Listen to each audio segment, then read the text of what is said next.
In San Diego, California, two orcas get into a violent fight in the middle of a show. What you're seeing is the horrifying footage taken by people in the audience that day. But how did it come to this? To understand what led to the situation, we need to take a closer look at SeaWorld San Diego. When searching the popular theme park, a tiny pool complex comes up, dubbed the Orca Encounter. Unbelievably, their largest pool is only 35 feet deep. Diving a little deeper into SeaWorld's past, we find this promotional clip showcasing the orcas living there at the time. Here we have the superstar of the show, SeaWorld's greatest pride, a tiny orca calf named Orkid. Here, she's less than a year old. A total of 3 orcas lived at the park. The oldest, Corky, captured in Canada, baby Orkid, born at SeaWorld, and her mother, Kandu, from Iceland. Together, they performed several times a day, largely funding SeaWorld San Diego with their shows. Baby Orkid was trained from birth to entertain humans. That's why SeaWorld bred her in the first place. In case you're wondering about her father, he died just days after her birth at the same park. It's important to note that the park's other 2 adult orcas, Kandu and Corky, weren't related and couldn't communicate as they spoke different dialects. The pairing of the 2 was completely random and would have never occurred that way in nature. And this would cause a lot of problems later on. Back to the day of the incident. The orcas are in the middle of a show. Corky here isn't baby Orkid's mother, but they get along very well. No surprise, since SeaWorld conditioned her to serve as a surrogate mother. So they've become close, and this doesn't go unnoticed by the birth mother, Kandu. She's watching her baby with Corky and most likely starts to feel threatened or jealous. She charges at Corky full speed, but Corky dodges the attack, leading Kandu to crash headfirst into the wall. The powerful impact breaks her jaw and severs major arteries in her nasal passage. Back in the rear pool, she starts bleeding profusely from her nose and keeps bleeding for the next 45 minutes,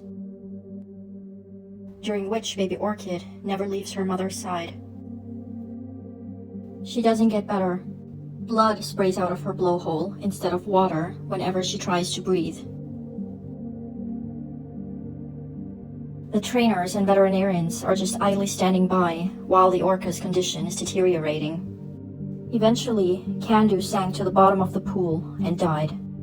Here, we see baby Orkid circling her mother's lifeless body. She's visibly mourning. SeaWorld staff continues to observe from the poolside.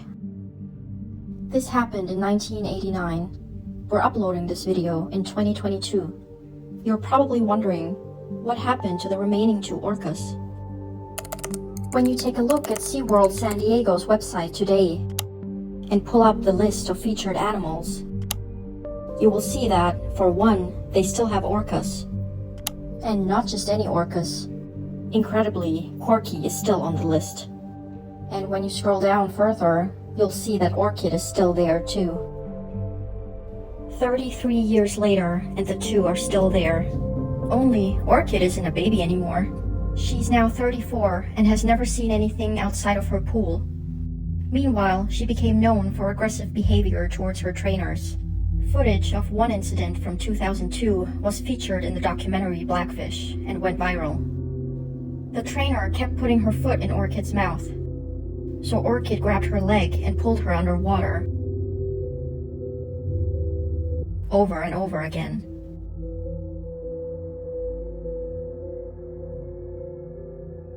The life-threatening situation lasted minutes.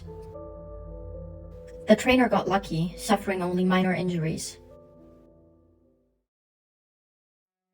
Now let's get to Corky.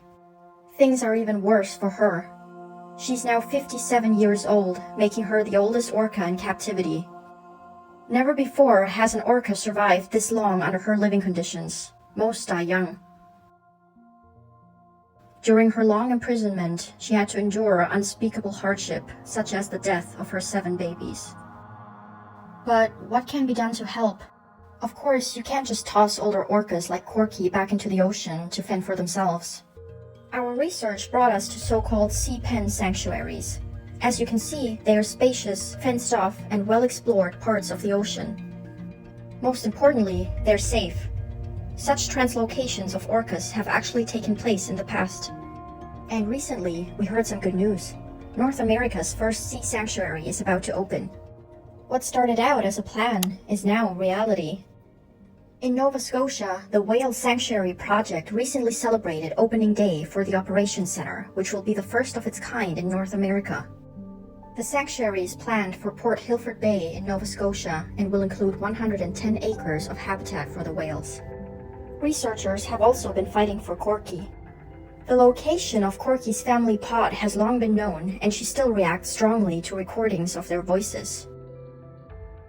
From inside a sea sanctuary, the orcas could even communicate with their families and be safe at the same time. But to make the dream come true, they need any help they can get. Awareness is important. Taking action is important too. If you want to help, visit whalesanctuaryproject.org or any other links in the description box. Thank you for watching, and please spread the word.